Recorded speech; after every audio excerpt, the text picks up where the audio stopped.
সবাইকে নমস্কার। আজকে দুপুরে বানাবো হাঁসের মাংস। থেকে চামড়াটা ছাড়িয়ে নেব। মাংসর থেকে চামড়াটা ছাড়ানো হলো। হাঁসের চামড়াটা কড়াইতে দিয়ে গরম করব। গরম করার পরে এই চামড়ার থেকে তেল বের হবে। এই তেল দিয়েই হাঁসের মাংস রান্না হবে। পুরো হালকা হালকা তেল ছাড়া স্টার্ট করে দিয়েছে।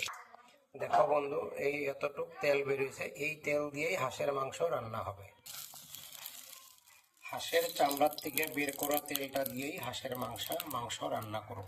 প্রথমে আলুটা ভেজে নিব।